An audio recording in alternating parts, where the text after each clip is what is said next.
We remain steadfast in our commitment in delivering local news that matters. Stories that inspire. Enriching the lives of Filipinos in the Philippines and across the globe. This is your GMA Regional TV. Buong puso para sa Pilipino. Ito ang inyong Regional TV News. Magandang araw, ito ang inyong Regional TV News. Hatid namin ang mga pinakamalaki at pinakahuling balita. Mula sa Visayas, ako po si Cecil Kibod Castro.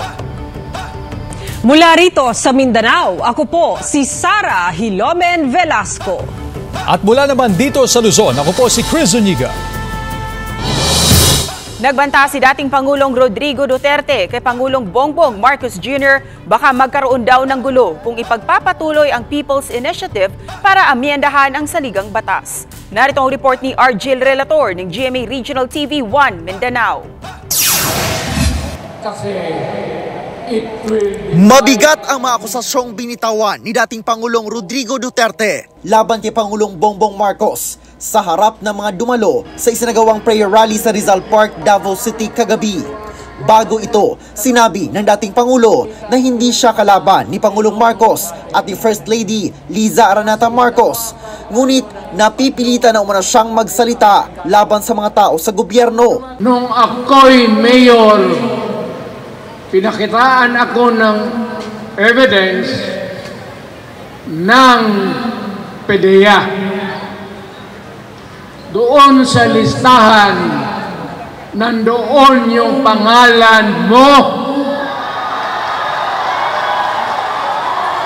Ayaw kong sabihin yan kasi magkaibigan tayo. Kung hindi magkaibigan, magkakilala. Ikaw pumapasok kayo ng alanganin. Mr. President, baka susunod ka sa dinaanan ng tatay mo. Diyan ako takot. Ayaw ko mangyari sa iyo yan.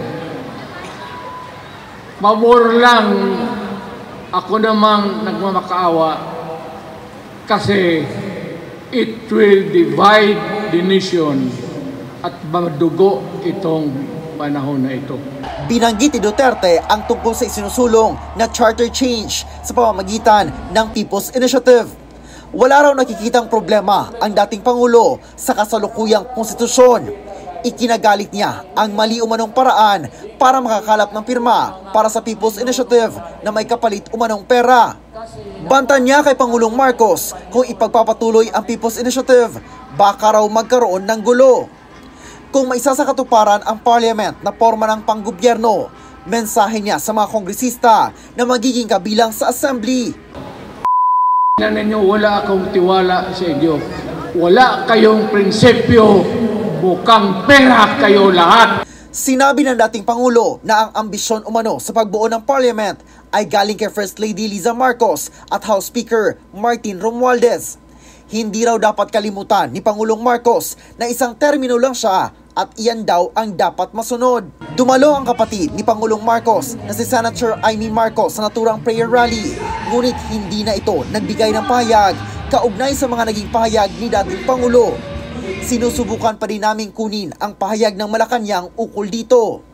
Nagsalita rin sa programa ang magkakapatid na sina Vice President Sara Duterte, Davao City 1st District Congressman Paulo Duterte at Davao City Mayor Baste Duterte. Karon ra ko kitag mga congressman nga hadlok sa ilang speaker. Ngano man na? Nganong mahadlok man? Duha ra man na. Hadlok patanggal pagka-congressman, parehas gibuhat nilang Arnitebes, gi-ethics code. Dito po ko padulong, sigurado. Hindi na pinangalanan ni Representative Duterte ang tinutukoy nitong party list representative. Ibinulalas naman niya ang kanyang galit sa mga akusasyong ibinabato laban sa kanya. Gibuhat niyo ko drug smuggler. O drug smuggler ko dato na kay kung ano na pamanggod sa inyo tubangan ron.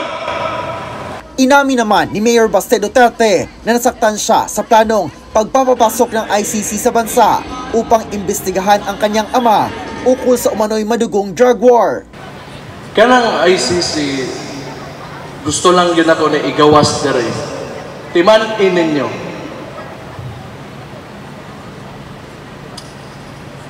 Inyong amahan raba, gipalubong sa akong amahan. Naging maikli lang naman ang mensahe ni Vice President Sara Duterte na pawang pagpapaabot ng kanyang pasasalamat. Daghang salamat sa inyong suporta sa ako ang trabaho, isip Vice Presidente ug Secretary sa Department of Education. Ayon sa Davao City Police Office, umabot sa mahigit 53,000 ang dumalo sa naturang prayer rally. Mula sa GMA Regional TV 1 Mindanao, Argil Relator, nagbabalita para sa GMA Integrated News.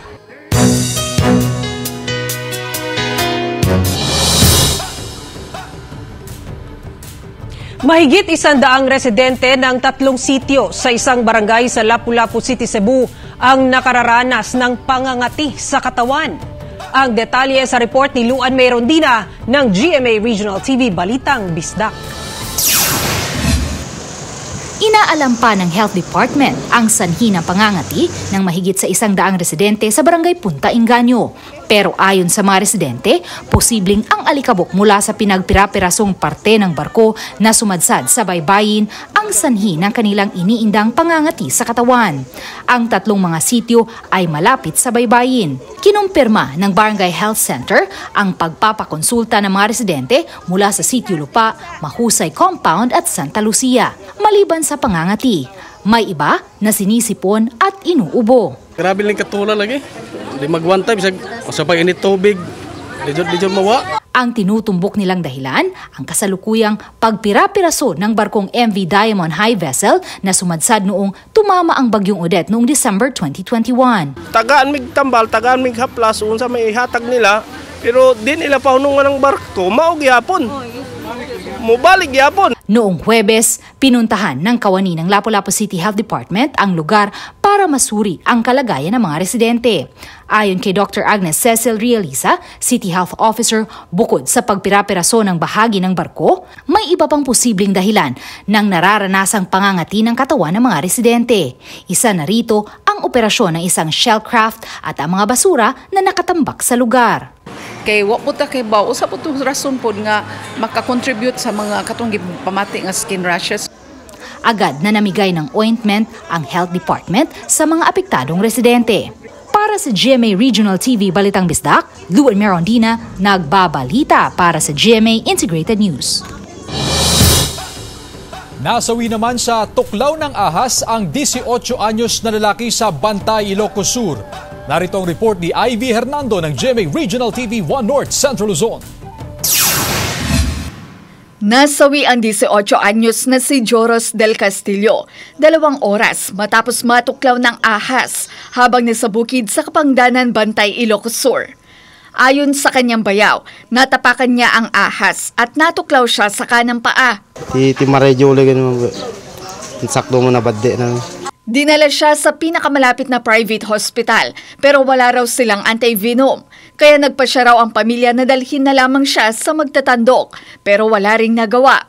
Duwa ka sumang, awan-awan latang remedyo na. Aglusoy latan. Kan awan me ti puson ay ti pitik di puson na sa intaray medyo hospital. Nadala pa siya sa provincial hospital pero binawian din siya ng buhay.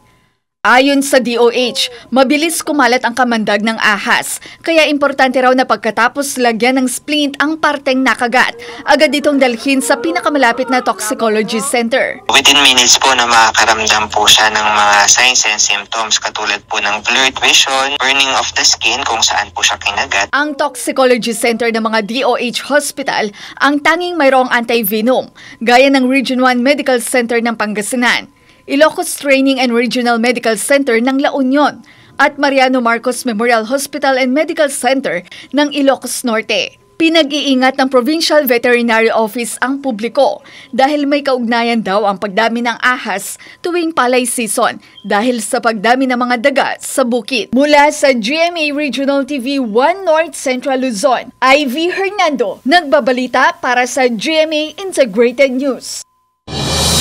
Patay ang 2 katao sa magkahiwalay na aksidente sa Sorsogon at Camarines Sur. Si Jessica Kalinog ng GMA Regional TV, Balitang Bicolandia para sa detalye.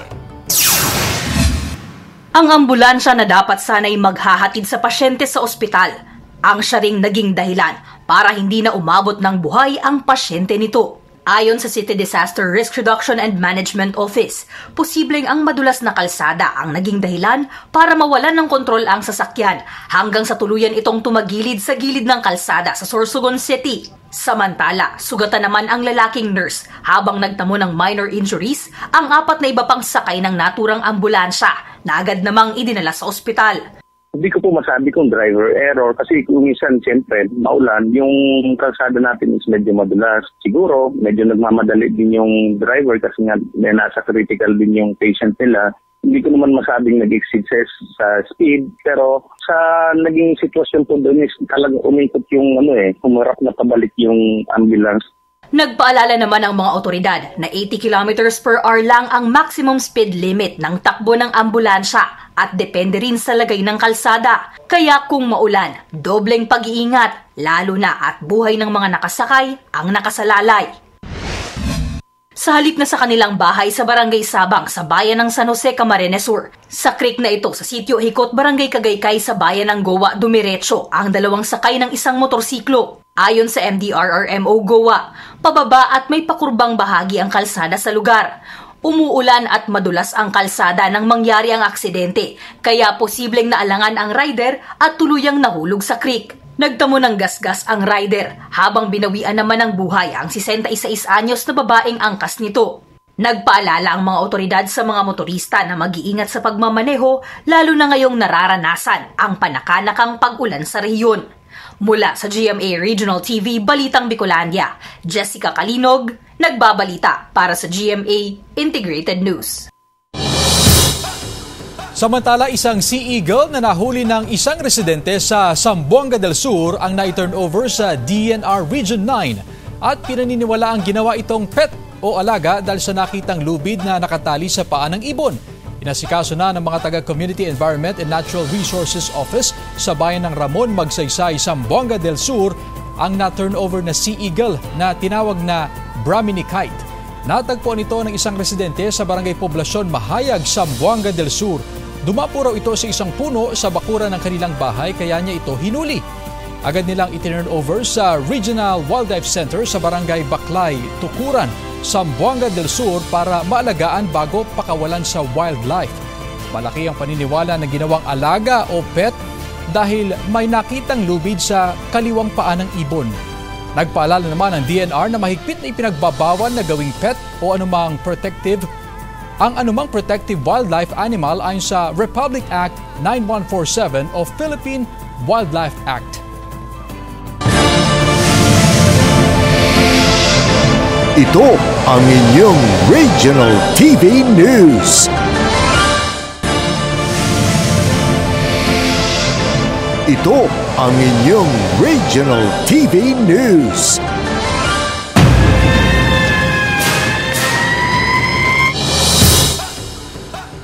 Apat na katao ang naitalang patay sa nangyaring sunog sa isang residential area sa Lucena City sa Quezon. Tutukan sa report ni Paul Hernandez ng GMA Regional TV Balitang Southern Tagalog. Nasawi ang 3 magkakaanak na edad 65, 18 anyos at 8 taong gulang na batang babae pati ang isa pang residente na edad 72 matapos masunog ang 15 bahay sa residential area sa Barangay 1, Lucena City, Quezon madaling araw nitong Biyernes. Gawa sa light materials ang karamihan sa mga bahay na tinupok ng apoy. Ayon sa BFP Lucena City, naging pahirapan ang pag-apula sa sunog na umabot sa ikalawang alarma. Magkakadikit to, mga pathway lang ang ang daan dito, mga pathway lang. Yun talagang pinakamahirap na sunog, yung sa madaling araw. Tansya ng BFP, 500,000 pesos ang pinsala sa sunog. Patuloy pang inaalam ang sanhi at pinagmula ng sunog. Sa Batangas City, tinupok din ng apoy ang isa sa mga itinuturing na pinakamatagal ng kainan sa lungsod. Sa investigasyon ng BFP, nagmula sa kusina ng restaurant ang sunog. Posible rin umanong nakaapekto ang malakas na hangin, lalo pa at gawa sa light materials ang establishmento, kaya mabilis na kumalat ang apoy. Inaalam pa ang sanhi ng sunog. Sinisika pa ng GMA Regional TV Balitang Southern Tagalog na makuha na ng pahayag ang may-ari ng restaurant. Na magkaroon ng mga seminars and drills para aware sila. Aware sila kung anong mga dapat gawin at anong dapat pag-ingatan. Kasi laging ganun, prevention is better than cure. Yan ang pinakamaganda pag aware ka sa fire safety. Mapiprevent mo na yung sunog. Mula sa GMA Regional TV Balitang Southern Tagalog, Paul Hernandez nagbabalita para sa GMA Integrated News. Dalawang araw na highlights ng Dinagyang Festival 2024 sa Iloilo City naging jam-packed dahil sa makukulay at makahulugang performances na nagpapakita ng debosyon kay Senyor Santo Niño. Alamin natin ang naging kaganapan sa City of Love mula sa live report ni John Sala ng GMA Regional TV 1 Western Visayas. John?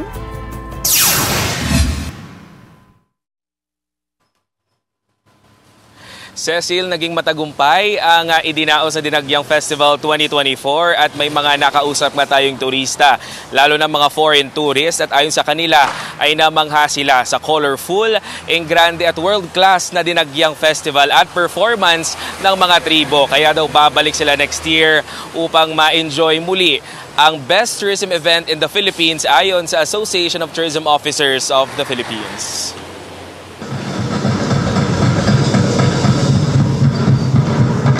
Satisfied at humangang mga manonood at turista sa ipinamalas na world-class, makukulay at engranding performances ng 8 tribo na nagtagisan sa Dinagyang Festival 2024 Tribes Competition, Tribo Taga-Barrio ng Barrio Obrero National High School. Tribo Mandurriao ng Mandurriao National High School.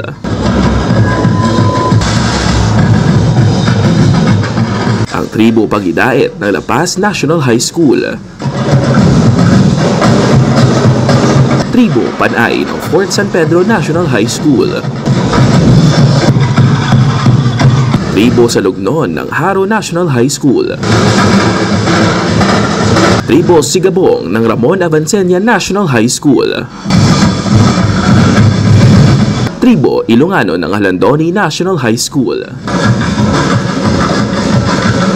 At Tribo Silak ng Iloilo City National High School. Suki na raw ng Dinagyang Festival ang Australian national na si Craig, ngunit ngayong taon, mas maganda, mas engrande, at mas nag-level up daw talaga ang performances ng mga tribo. Siyempre, ang mga taga-probinsya ng Iloilo hindi rin nagpatalo sa kasadyahan sa kabanwahanan dahil dito naman nasaksihan ang makukulay na costumes at energetic na performances mula sa siyam na mga bayan sa probinsya. Kagabi, hindi ininda ng mga tribe warriors, drummers, supporters at fans ang pagod sa 2 araw na kompetisyon dahil nagtipon ang mga ito sa Iloilo Freedom Grandstand para masaksihan ang inaabangang awarding ceremony. Ramdam ang tensyon ng audience na magsimula nang i-anunsyo ang mga winners. At idineklarang kampiyon at Best in Music sa Dinagyang Tribes Competition 2024. Tribo Panay ng Fort San Pedro National High School. Ang choreographer ng tribo, alay daw kay Senyor Santo Niño ang pagkapanalo nila. Dayaw kay Senyor Santo Niño kay pagtuo. Wala halo, biro. Win or lose, totoo kami sa iya. That's why nga nangin maisog kami kag nagbato sa kompetisyon para sa pagdayaw sa iya. First runner-up at Best in Production Design naman ang Tribo Pagidait ng La Paz National High School. Idineklarang second runner-up, Best Discipline, Best in Street Dancing, Best in Costume Design and Headdress ang Tribo Ilongano ng Halandoni National High School. Third runner-up naman ang Tribo Mandurriao ng Mandurriao National High School. Fourth runner-up ang Tribo Salugnon ng Haro National High School. Sa kasadyahan sa Kabanwahanan naman, nangibabo ang performance ng Tultugan Festival ng Maasin, Iloilo. First runner-up naman ang Halaud Hininugyaw Sugidadunay ng Kalinog, Iloilo. Second runner-up naman ang Kaing Festival ng Bayan ng Leon.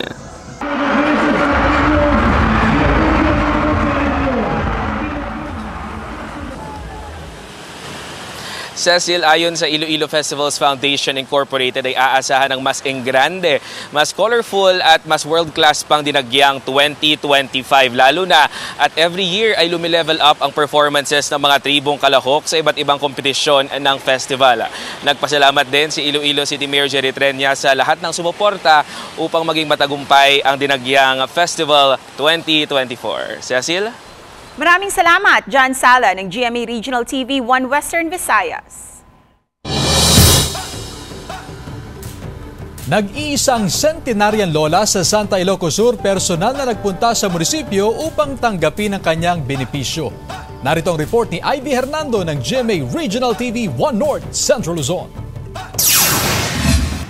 Maituturing daw na isang memorable moment sa munisipyo ng Santa Ilocos Sur ang pag-akyat ni Lola Marcela Alvior. Hindi lang kasi ito isang simpleng araw, kundi ika-100 karawan mismo ni Lola Marcela na taga-barangay Pasungol Santa. Nakasuot ng Filipiniana at naglakad mismo papasok ng munisipyo. With all the centenarians we have here in Santa, si Lola Marcela lang po ang nakapunta sa munisipyo namin at the second floor to receive her 25,000 pesos coming from the LGU. Aside from the 25,000, Lola Marcela also is our social pensioner. And the provincial government is will be providing also 15,000. And yung national is 100,000 waiting for the fund. Kwento ni Lola, wala naman sa kanyang pamilya ang nakaabot sa kanyang edad, kaya hindi rin niya inakalang aabot ng 100 taon sa mundo. Anong sekreto? Nga mga anak unay nga managkarni. Dating labandera si Lola Silang at nagkaroon ng 6 na anak. Sa loob ng 1 siglo, marami raw siyang natutunan sa buhay. Ang pinakamahalaga, magtanim daw ng kabutihan. Di aram idik nga nasayaan. Tika labay. Isumutiyadal ko ka nagiti apok ka na kakanaka. Sa kwentuhan namin ni Lola Silang, dama ang kanyang pagmamahal bilang isang ina. Kahit 100 taon na, hiling pa niya'y madagdagan ang buhay upang mapagsilbihan ang mga anak at apo. Si Lola Silang ang nag-iisang centenarian sa bayan ng Santa. Mula sa GMA Regional TV 1 North Central Luzon, Ivy Hernando, nagbabalita para sa GMA Integrated News. Ito ang inyong Regional TV News.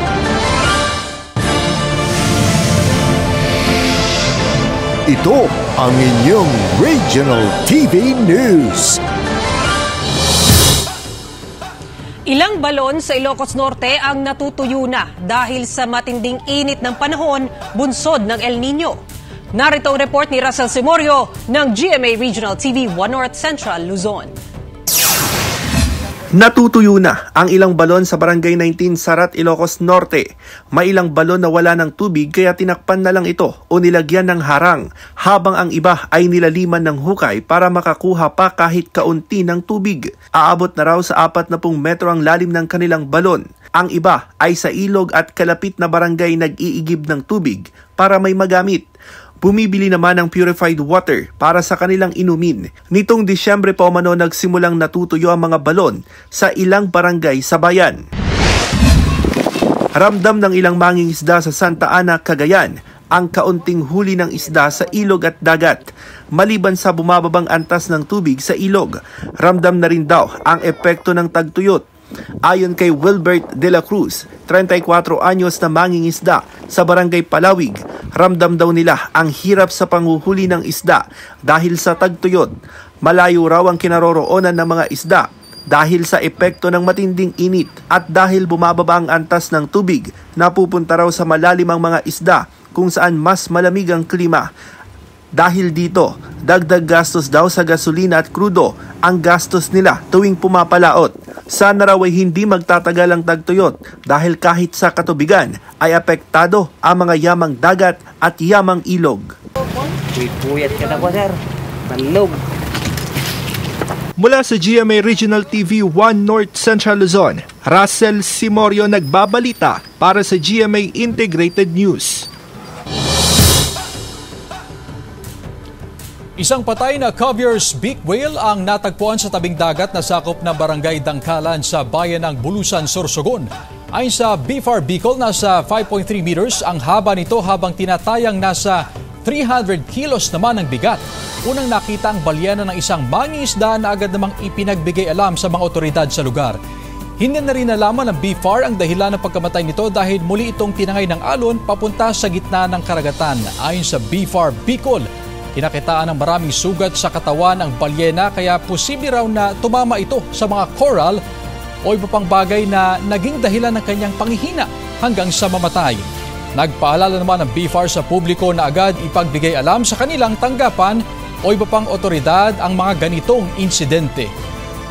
Ngayong malamig ang panahon dahil sa umiiral na hanging amihan, kanya-kanyang diskarte ang ilan para maibsan ang ginaw. Kaya naman binabalik-balikan ang sarap ng lomi, goto at mami na swak na pampainit sa tiyan. At iniyang lantakan sa report ni Hazel Alviar ng GMA Regional TV, Balitang Southern Tagalog.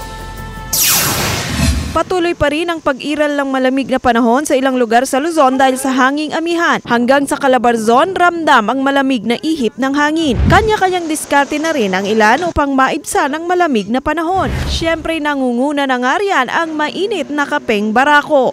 Sarap, painit na katawan. At dini nga sa Batangas, hindi rin nawawala sa listahan ang binabalik-balikang lomi. Si Stephanie na mula pa sa Maynila dumayo sa Batangas City para matikman ang authentic na lomi. Nung unang tikim ko before, napasabi na po talaga, pagbalik ko ng Maynila, hindi na ako kakain ng lomi sa Maynila. Dito na po talaga ako. Kailangan Batangas ka talaga kakain ng lomi.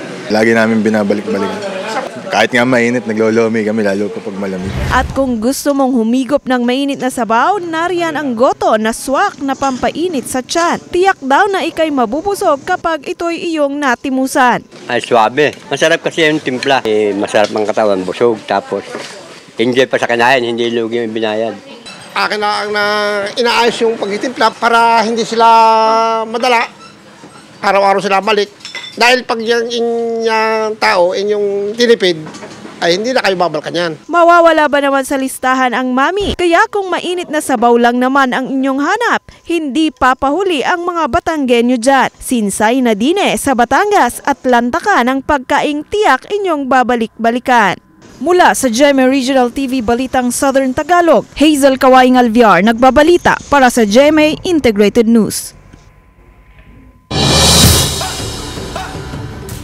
Samantala, mapapanood niyo po ang episode na ito sa official website ng GMA Regional TV, www.gmaregionaltv.com. Pwede rin kayong bumisita sa aming official YouTube channel, GMA Regional TV, at i-click ang subscribe button para sa pinakamainit na balita mula sa mga rehiyon. Nais naming pasalamatan ang mga kapuso sa iba't ibang panig ng Pilipinas, maging ang mga kapuso natin abroad. Dahil sa GMA Regional TV, local news matters. Kami ang Regional TV News, buong pwersa para sa mas malaking misyon at mas malawak na paglilingkod sa bayan.